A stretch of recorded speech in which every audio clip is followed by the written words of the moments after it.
ಮಂಗಳೂರಿನ ಬಿಎನ್ಐ inspire chapter 100 ಮಂದಿ ಸದಸ್ಯರನ್ನು ಹೊಂದಿದ್ದು, ಈ ಸಂಭ್ರಮಕ್ಕೆ ಬಿಎನ್ಐ ಇಂಡಿಯಾದ ಅಧ್ಯಕ್ಷರಾದ ಹೇಮು ಸುವರ್ಣ ಅವರು ಆಗಮಿಸಿ ಕಾರ್ಯಕ್ರಮಕ್ಕೆ ಮೆರುಗು ನೀಡಿದರು.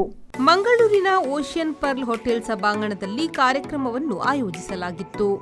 ಮಂಗಳೂರಿನಲ್ಲಿ ಉದ್ಯಮ ಕ್ಷೇತ್ರದಲ್ಲಿ ತೊಡಗಿಸಿಕೊಂಡಿರುವ ಉದ್ಯಮಿಗಳಿಗಾಗಿ ಬಿಎನ್ಐ ಇನ್ಸ್ಪೈರ್ ಚಾಪ್ಟರ್ ಕಾರ್ಯಾಚರಿಸುತ್ತಿದ್ದು, ತಮ್ಮ ಸಂಸ್ಥೆ ಅಥವಾ ಉದ್ಯಮಗಳ ಸರ್ವತೋಮುಖ ಅಭಿವೃದ್ಧಿಗಾಗಿ ಪ್ರತಿ ವಾರವೂ ವಿಶೇಷ ಸಭೆಗಳನ್ನು ನಡೆಸಿ ಚರ್ಚಿಸಲಾಗುತ್ತಿದೆ.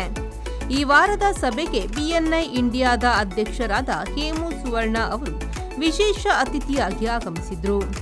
ಈ ವೇಳೆ ಮಾತನಾಡಿದ ಅವರು, ಬಿಎನ್ಐ ಇನ್ಸ್ಪೈರ್ ಚಾಪ್ಟರ್ 100 ಸದಸ್ಯರನ್ನು ಹೊಂದಿರುವಂತಹದ್ದು ಉತ್ತಮ ಬೆಳವಣಿಗೆ. ಅಂತೆಯೇ ಅದನ್ನು ಇನ್ನಷ್ಟು ಅಭಿವೃದ್ಧಿಗೊಳಿಸುವ ನಿಟ್ಟಿನಲ್ಲಿ ಅಧ್ಯಕ್ಷರು ಹಾಗೂ ಸದಸ್ಯರ ಪಾತ್ರ ಮುಖ್ಯ ಎಂದರು.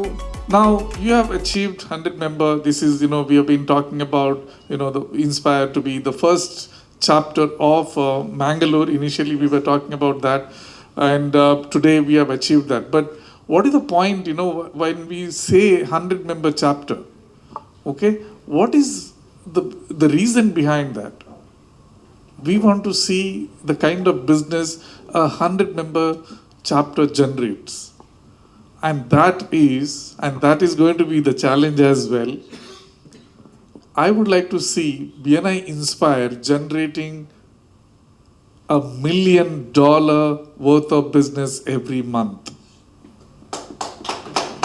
And that is challenge for everyone. I mean, it's not only the president's challenge, it is everyone's challenge, because this is what we want to make sure that we are touching the lives of every member. Because see, now today I was more interested to see how many people are standing up and saying, I have thank you note.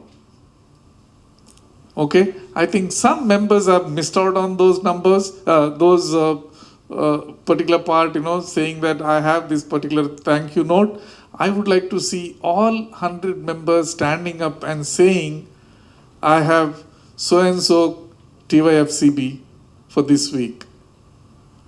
And that makes a huge difference. ಈ ವೇಳೆ 99 ಸದಸ್ಯರನ್ನೊಳಗೊಂಡ ಬಿಎನ್ಐ inspire ಚಾಪ್ಟರ್ಗೆ 2 ಸದಸ್ಯರ ಸೇರ್ಪಡೆಯೊಂದಿಗೆ 101 ಸಂಖ್ಯಾಬಲ ಹೊಂದಿದ್ದು, ಇದರಲ್ಲಿ 100ನೇ ಅದೃಷ್ಟಶಾಲಿ ಸದಸ್ಯ ಯಾರೆಂಬುದನ್ನು ಬಿಎನ್ಐ ಇಂಡಿಯಾದ ಅಧ್ಯಕ್ಷರಾದ ಹೇಮು ಸುವರ್ಣ ಆಯ್ಕೆ ಮಾಡಿದರು.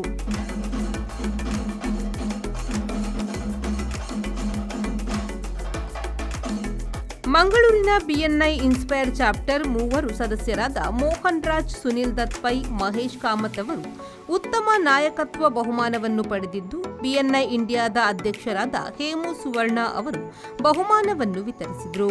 ಈ ಸಂದರ್ಭದಲ್ಲಿ ಬಿಎನ್ಐನ executive director Ganesh N Sharma, BNI inspire ಚಾಪ್ಟರ್ನ ಅಧ್ಯಕ್ಷರಾದ ಕಿರಣ್ ಶ್ಯಾಮ್, ಉಪಾಧ್ಯಕ್ಷರಾದ ಪದ್ಮನಾಭ ನಾಯಕ್ ಮತ್ತು ಕಾರ್ಯದರ್ಶಿ ಸುಜಿತ್ ಭಂಡಾರಿ ಉಪಸ್ಥಿತರಿದ್ದರು.